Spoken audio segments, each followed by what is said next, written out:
ரோஜாவும் காணாமல் போன தங்கப்பல்லும். ஒரு அழகான நந்தவனத்தில் ரவுடி ரோஜா என்று ஒரு பூ இருந்தது. அதற்கு ஏன் அந்த பெயர் தெரியுமா? அது தன் இதழ்களுக்கு நடுவில் ஒரு தங்கப்பல்லை வைத்திருந்தது. ஒருமுறை அந்த பக்கம் வந்த ஒரு பணக்காரர் தெரியாமல் துப்பிய பான் மசாலா கரையை சூரிய ஒளிப்பட்டு பளபளப்பதை பார்த்து மற்ற பூக்கள் அது தங்கப்பல் என்று நம்பிவிட்டன. ரோஜாவும் ஆமாம், இது 24 கேரட் தங்கம் என்று சீன் போட்டுக் கொண்டிருந்தது.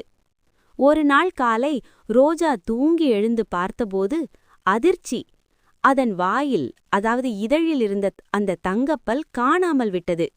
ரோஜா அலறியது. ஐயையோ, என் கௌரவம் போச்சே, என் சொத்து போச்சே! ரோஜா உடனே பக்கத்தில் இருந்த துளசியிடம் கேட்டது. துளசி, என் தங்கப்பல்லை நீ பார்த்தாயா? நீ ரொம்ப பக்திமானா தெரியிற, ஆனா உள்ளுக்குள்ள திருட்டு வேலை ஏதும் வச்சிருக்கியா? துளசி கடுப்பாகி, யோ ரோஜா, நான் ஒரு மூலிகை செடி. உன் கரை படிந்த பல்லை எடுப்பு நான் என்ன பண்ண போறேன்? போய் அங்க இருக்கிற மல்லிகை கிட்ட கேளு என்றது. ரோஜா அடுத்து மல்லிகையிடம் சென்றது. மல்லிகை அப்போதுதான் முகத்தை பவுடர் போட்டு மெருகேற்றிக் கொண்டிருந்தது. மல்லி, என் தங்கப்பல்லை நீதான் எடுத்தியா? உனக்குத்தான் வெள்ளையா இருக்க பிடிக்கும்.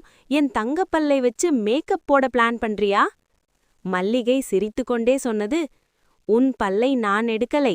ஆனா இன்னைக்கு காலையில ஒரு வண்டு உன் பக்கத்துல ரொம்ப நேரம் சுத்திக்கிட்டு இருந்துச்சு. அதுக்கு பேரு கபாலி. அதுகிட்ட போய் கேளு. ரோஜா உடனே அந்த கபாலி வண்டை கூப்பிட்டது.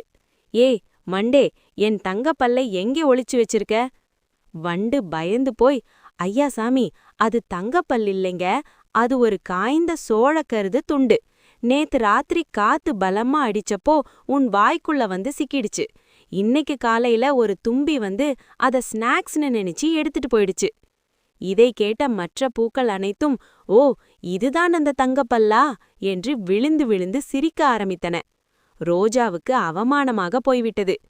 அப்போதிலிருந்து அந்த ரோஜா யாரிடமும் சீன் போடுவதில்லை.